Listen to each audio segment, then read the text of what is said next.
Continúe bendiciendo en esta mañana. Amén. Creo, hermanos, que después de lo que hemos visto con Chelín esta mañana, debe ser un motivo de oración agregado a la lista de oración de la iglesia para acompañarla a ella en oración en este camino. Es una forma que se ha ido olvidando en el tiempo, memorizar versículos bíblicos. Y es importante porque esa palabra que se graba en la mente y en el corazón de un niño desde temprana edad tiene su fruto en el tiempo.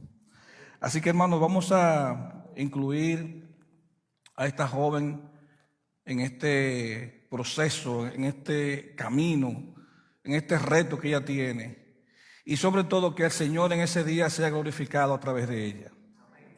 Amén, hermano. Gracias porque el Señor nos da esa oportunidad de poder nosotros como iglesia promover este tipo de cosas.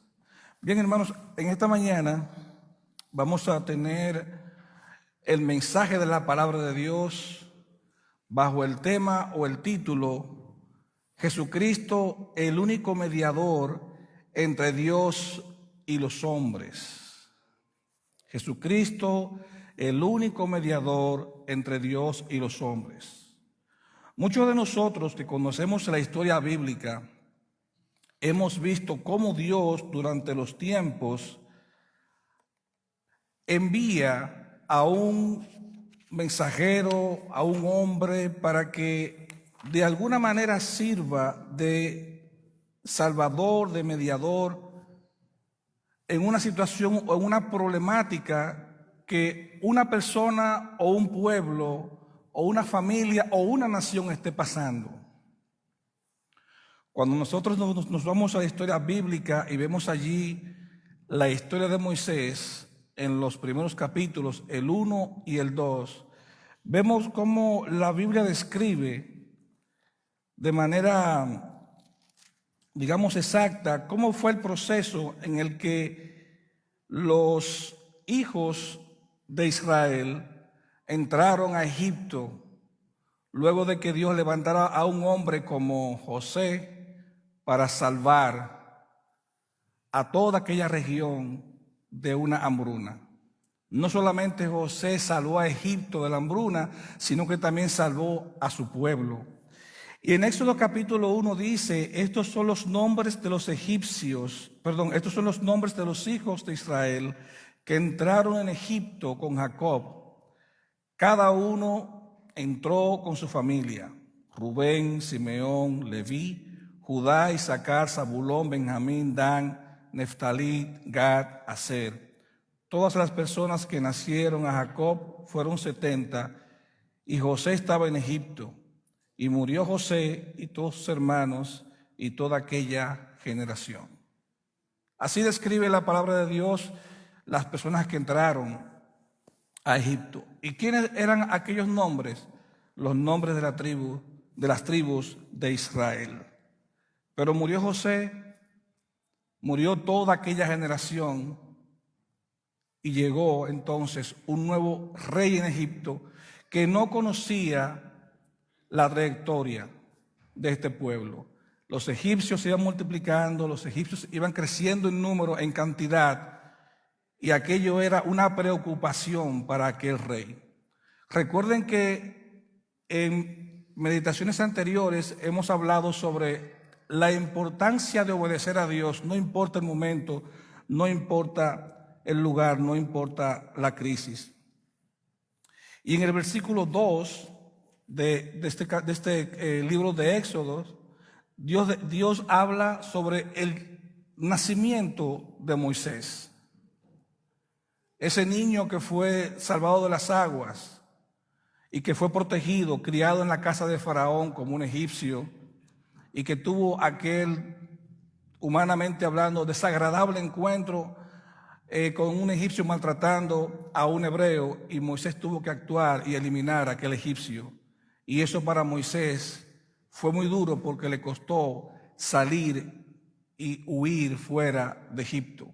Aunque en todo esto Dios tenía un propósito. Cuando vemos el capítulo 2, los versículos del 23 al 25, vemos entonces cómo este pueblo está clamando a Dios. El pueblo clama a Dios porque ya está llegando tanto a la opresión que ya no hay otra forma de poder ser libertados que clamando a Dios. Y dice la palabra en los versículos del 23 al 25 del capítulo 2 de Éxodo de la manera siguiente. Aconteció que después de muchos días murió el rey de Egipto y los hijos de Israel gemían a causa de la servidumbre y clamaron, y subió a Dios el clamor de ellos con motivo de su servidumbre. Y oyó Dios el gemido de ellos y se acordó de su pacto con Abraham, Isaac y Jacob. Y miró Dios a los hijos de Israel y los reconoció Dios. No hay día, no hay hora, no hay momento. Cualquier tiempo es perfecto para que en cualquier situación usted y yo podamos aclamar a Dios. Una de las grandes diferencias a veces que yo, y me imagino que cualquiera de ustedes que comparten la palabra, es como hoy en día el concepto de cristiano se ha transformado. A veces nosotros venimos a la iglesia, seguimos unas pautas como si fuera una lista de chequeo que hacemos que nos convierten en cristianos, que muchas veces no es así. A veces nosotros seguimos una religiosidad que solamente se queda en ese punto, pero nuestro corazón, nuestra mente, nuestra vida, nuestras acciones están divorciadas totalmente de lo que Dios quiere que nosotros realmente hagamos para acercarnos a Él. Y es un tema tan difícil a veces que se hace de decir, de hablar, porque las personas se sienten confrontadas, a veces hasta ofendidas, cuando uno le plantea las cosas desde el contexto bíblico y de lo que Dios realmente quiere que hagamos para que seamos verdaderos hijos de Él. Y es un punto clave, porque a veces nosotros, los que usamos este podio para predicar la palabra, no podemos convertirnos en manipuladores de las personas.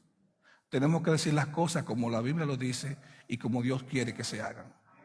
Comenzando por nosotros, los que tenemos la oportunidad y los que tenemos este privilegio que da Dios para hablar esta palabra. Tenemos que hacer las cosas como Dios manda. Pero qué bueno es que no hay momento, no hay lugar, no hay tiempo para poder clamar a Él como lo hicieron aquí los hebreos.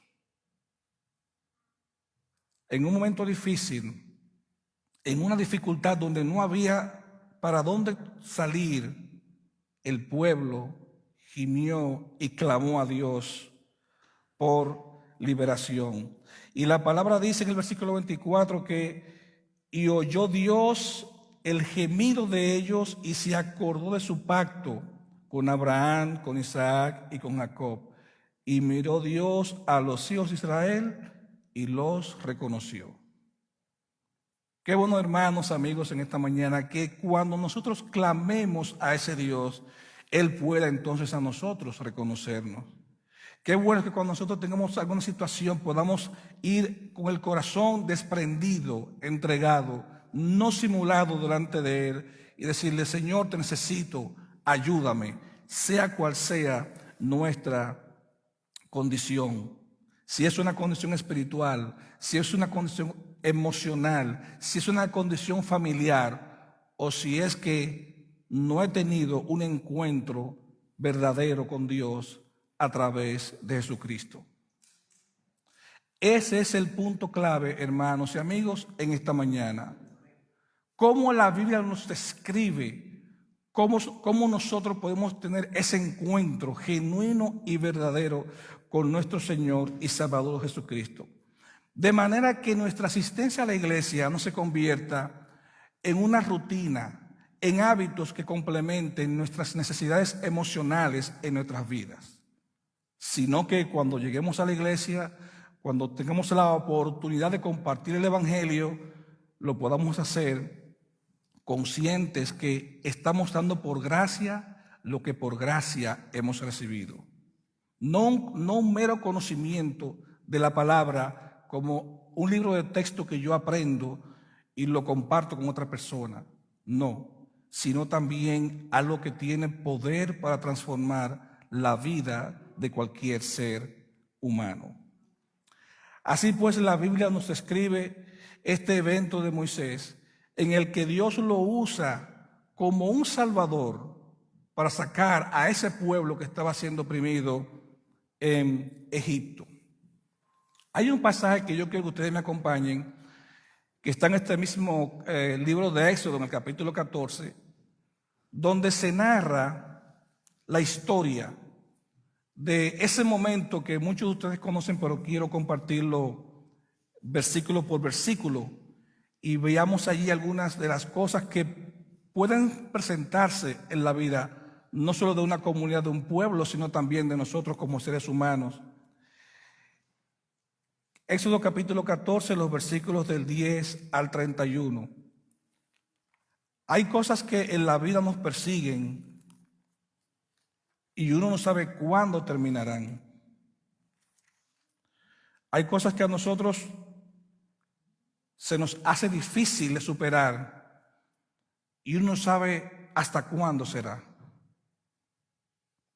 Moisés había sacado al pueblo, venía siendo perseguido por Faraón.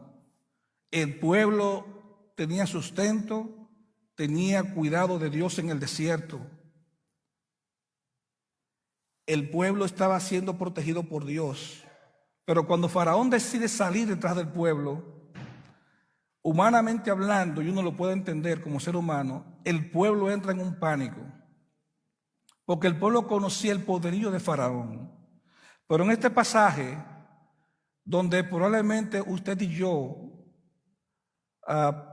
pudiéramos tener una experiencia parecida, no igual, en la que algo o alguien nos está atormentando de tal manera que nos inquieta, Dios entonces da una salida y una respuesta inmediata.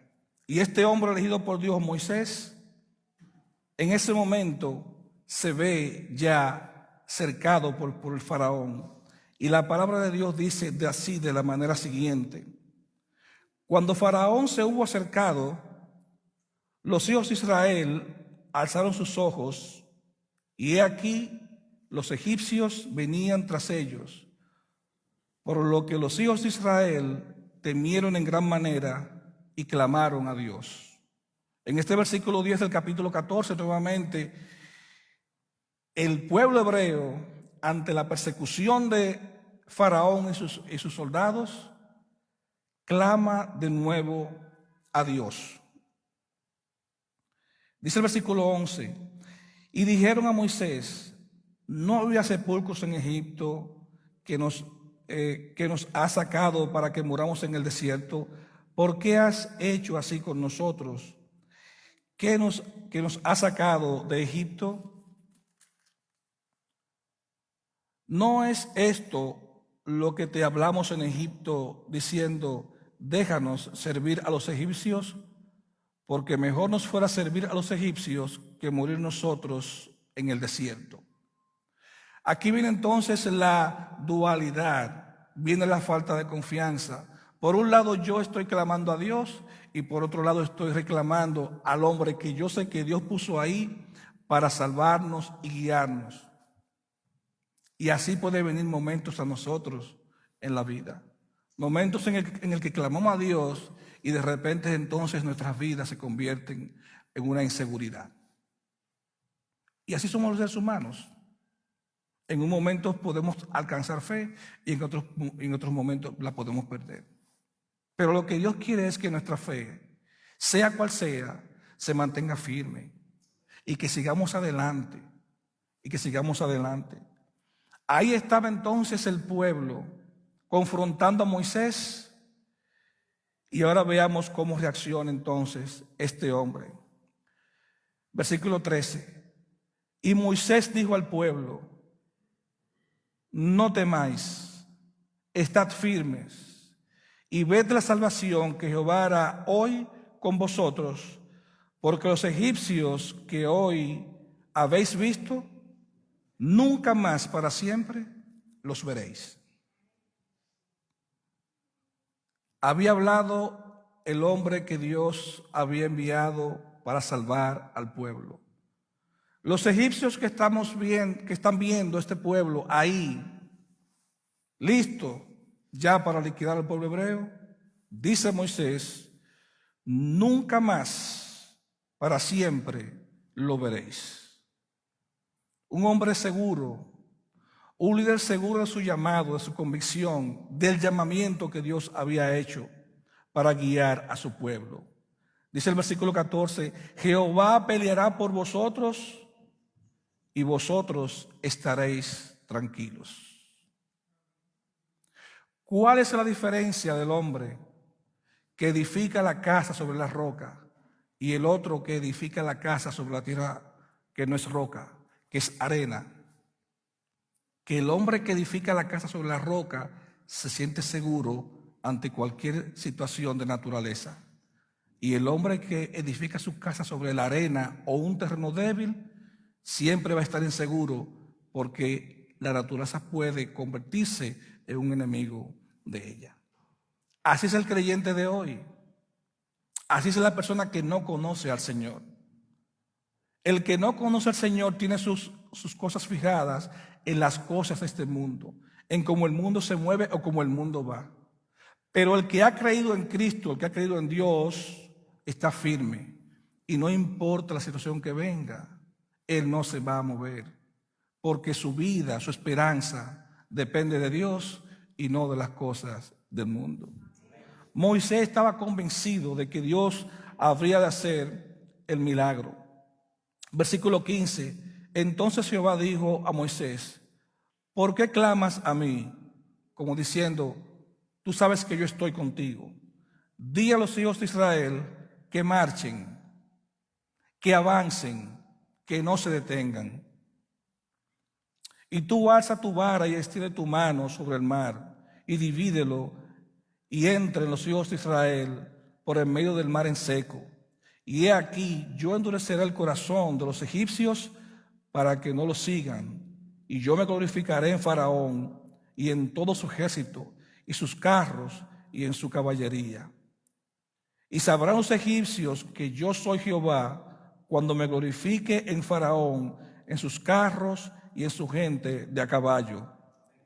Versículo 19. Y el ángel de Dios iba delante del campamento de Israel, se apartó e iba en pos de ellos, y asimismo la columna de nube que iba delante de ellos se apartó y se puso a sus espaldas, e iba entre el campamento y los egipcios y el campamento de Israel, y la nube y las tinieblas para aquellos y la alumbrera a Israel de noche. Y en toda aquella noche nunca se acercaron los unos a los otros. Y extendió Moisés su mano sobre el mar. E hizo Jehová que el mar se retirase por recio viento oriental de toda aquella noche. Y volvió el mar en seco, y las aguas quedaron divididas. Entonces los hijos de Israel entraron por medio del mar en seco, teniendo las aguas como muro a su derecha y a su izquierda. Y siguiendo los egipcios entraron tras ellos hasta la mitad del mar, y toda la caballería de Faraón, sus carros y su gente de a caballo. Aconteció a la vigilia de la mañana que Jehová miró el campamento de los egipcios desde la columna de fuego y nube, y trastornó el campamento de los egipcios, y quitó las ruedas de sus carros, y trastornó gravemente. Entonces los egipcios dijeron, huyamos delante de Israel, porque Jehová peleará por ellos contra los egipcios. Y Jehová dijo a Moisés, extiende tu mano sobre el mar, para que las aguas vuelvan sobre los egipcios, sobre sus carros y sobre su caballería.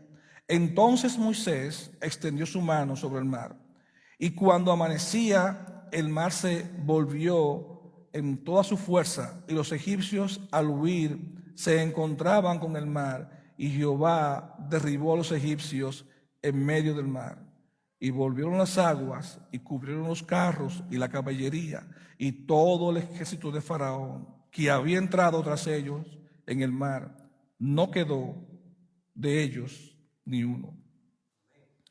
Y los hijos de Israel fueron por medio del mar en seco, teniendo por las aguas el muro a su izquierda y el otro a su derecha. Así salvó Jehová aquel día a Israel de mano de los egipcios. E Israel vio a los egipcios muertos en la orilla del mar. Ahí completa Dios su promesa, lo que había dicho. Los egipcios que viste ahí detrás de ti persiguiéndote, nunca más los volverás a ver. ¿Cuántas veces esa fe, hasta de los creyentes, falla? ¿Cuántas veces aquellos que no conocen a Dios tratan de entender y no pueden hacerlo? Y muchas veces esas redes que el mundo teje y tiende enfrente de aquellos que no conocen al Señor, los atrae, de tal modo que entonces no se pueda entender la importancia y el valor que tiene Dios para la vida del hombre. Ver este ejemplo del pueblo, cómo fueron maltratados, esclavizados, humillados, y ver que Dios hizo este milagro a través de un Salvador llamado Moisés, que luego entonces sacó a este pueblo de la esclavitud. Más de 400 años estuvo este pueblo esclavizado en Egipto, y Dios se acordó de ellos en el momento que ellos clamaron a Dios. Así Dios en esta mañana puede oír tu clamor, oír tu necesidad. Si tú necesitas a Cristo en tu corazón, Él te escucha, así como escuchó el clamor del pueblo. Las personas a veces preguntan, ¿cómo puedo yo muchas veces acercarme a Dios? Porque a Dios a veces lo hemos puesto dentro de un marco, dentro de una religión, dentro de un grupo, y Dios va más allá de eso. Dios no es una religión, Dios no es un grupo. Dios es un Dios soberano, eterno, omnipotente, omnipresente, que hizo los cielos y la tierra, el mar y todo lo que en ellos existe. Creó el hombre. Ese es el Dios, como dice la alabanza que entonamos a veces. Ese es el Dios que adoramos. Ese es el Dios que adoramos. Dios no se marca en una denominación religiosa. Dios no se marca en una iglesia. Dios tiene un plan de salvación para la humanidad, para cada hombre y para cada mujer que no lo conoce. Por ejemplo, la Biblia nos narra en 2 de Crónicas capítulo 7, versículo 14, lo siguiente: si se humillara mi pueblo sobre el cual mi nombre es invocado, y oraran y buscaren mi rostro, y se convirtieren de sus malos caminos, entonces yo oiré desde los cielos, perdonaré sus pecados y sanaré su tierra. Dios demanda un reconocimiento de que somos pecadores. Dios demanda un reconocimiento de que Él es grande y que solamente Él tiene el poder a través de Jesucristo para restaurar nuestra alma. Y esa parte caída del hombre, Dios demanda eso. Pero si no hay un arrepentimiento, una convicción propia de lo que somos delante de Él, entonces no pudiéramos nosotros acercarnos con libertad delante de Él. No pudiéramos hacerlo. Hechos capítulo 3, versículo 19 dice: así que arrepentíos y convertíos para que sean borrados vuestros pecados, para que vengan de la presencia del Señor tiempos de consuelo. ¿Cuántos hoy en el mundo andan sin Cristo, sin fe, sin esperanza? ¿Cuántas personas hoy en el mundo andan sin consuelo? Incluso creyentes dentro de la iglesia a veces se sienten desesperanzados porque no encuentran el camino. Quizás pueden estar en la iglesia, pero su corazón está lejos de Dios. Por eso en 2 de Crónicas Dios dice así: si se humillara mi pueblo, sobre el cual mi nombre es invocado, y oran y buscan mi rostro, y se convierten de sus malos caminos, entonces yo oiré desde los cielos, perdonaré sus pecados y sanaré su tierra. Pero asimismo, la primera carta de Juan, en el capítulo 1, versículo 9, dice: si confesamos nuestros pecados, Él es fiel y justo para perdonar nuestros pecados y limpiarnos de nuestra maldad.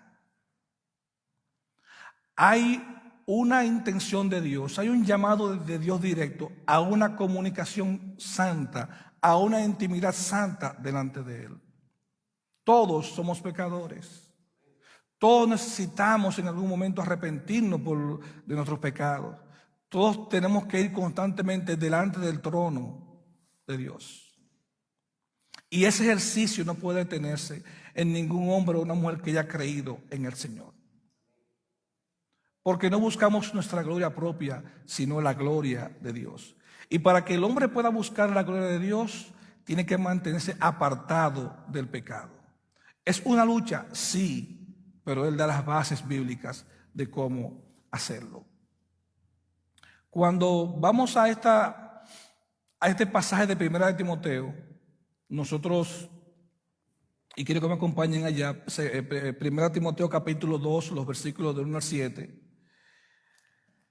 es un pasaje que nos describe claramente acerca de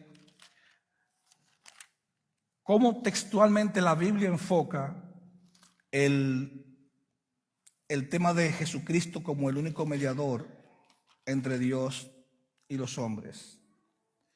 1 Timoteo 2, los versículos del 1 al 7 dice: exhorto ante todo que se hagan rogativas, oraciones, peticiones y acciones de gracias por todos los hombres, por los reyes y por los que están en eminencia, para que vivamos quieta y reposadamente en toda piedad y honestidad. Los hombres no son mediadores entre Dios y los hombres como lo es Cristo. Los hombres somos los creyentes, portadores y transmisores de este mensaje de salvación. Somos los que llevamos ese mensaje, las manos y los pies en la tierra del Señor. Pero ningún hombre se puede abrogar la magnitud de ser un mediador entre Dios y los hombres.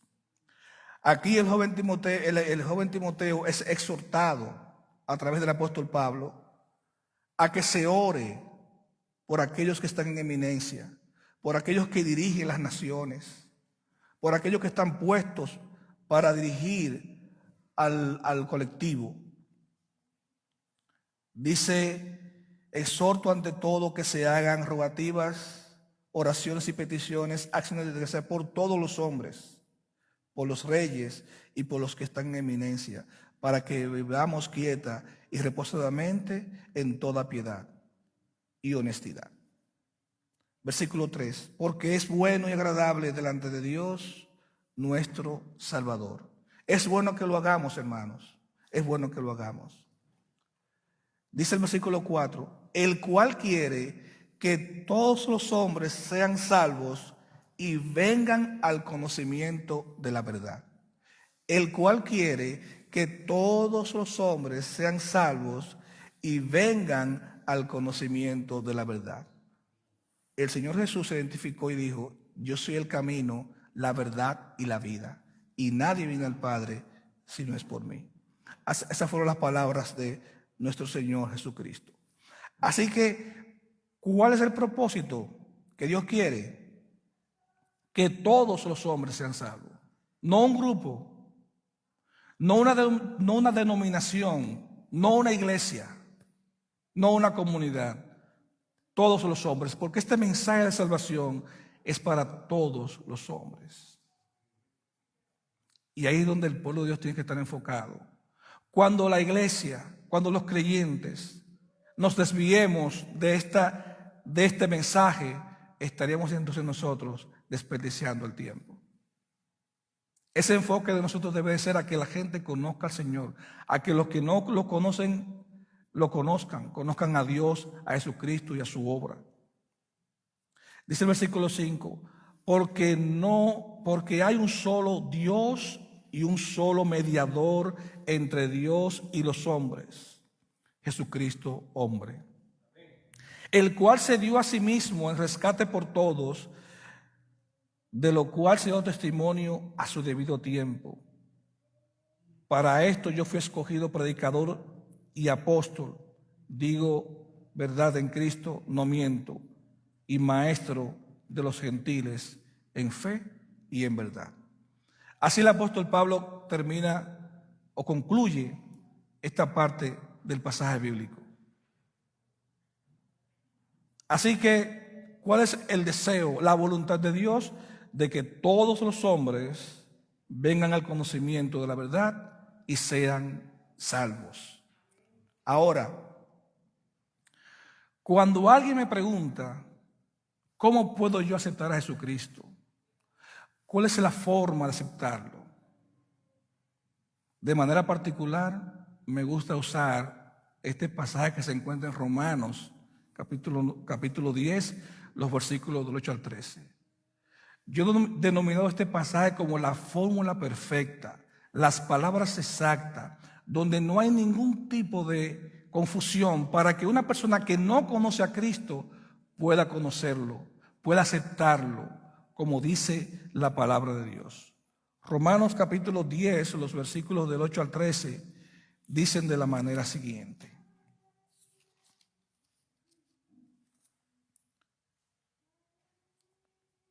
Dice el versículo 8, mas, ¿qué dices? Cerca de ti está la palabra, en tu boca y en tu corazón.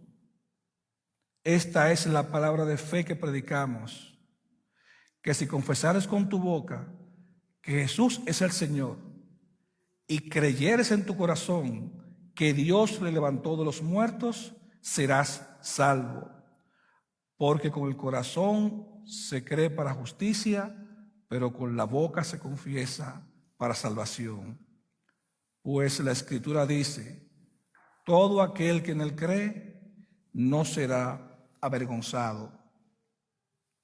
Porque no hay diferencia entre judío y griego, pues el mismo que es Señor de todos es rico para con todos los que le invocan. Porque todo aquel que invocare el nombre del Señor será salvo. En esta lectura, mis hermanos, no hay confusión, no hay camino a uno extraviarse. Todo aquel que invoque el nombre del Señor será salvo. Hay palabras precisas, exactas, para aquellos que aún no conocen al Señor. ¿Cómo yo puedo pedirle al Señor que entre a mi corazón?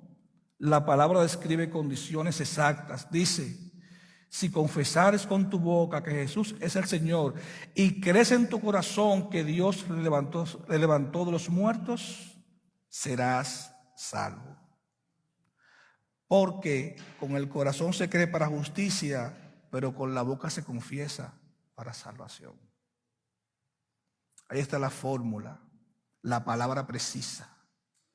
Así que en esta mañana, si aquí en medio nuestro hay alguno que aún no conoce al Señor Jesús, que ha sentido en su corazón el deseo de dar ese paso de fe, esta es la palabra que predicamos. Que si aún no conoce cómo hacerlo, aquí está la palabra y puedo hacerlo en esta mañana. La iglesia, cada vez que abre esa puerta, las iglesias cristianas, donde Cristo es el fundamento, cada vez que se abre esa puerta, ese es el mensaje de fe que predicamos.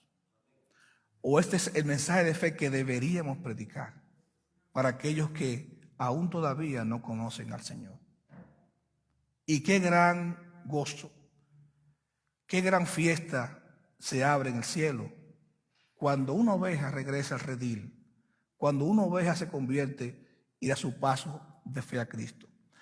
Así que en esta mañana yo te invito a que si aún tú no conoces a Jesús, si no has dado el paso de arrepentimiento, si tú no has dado el paso para venir a los pies de Dios a través de Cristo, en esta mañana tú tienes una oportunidad.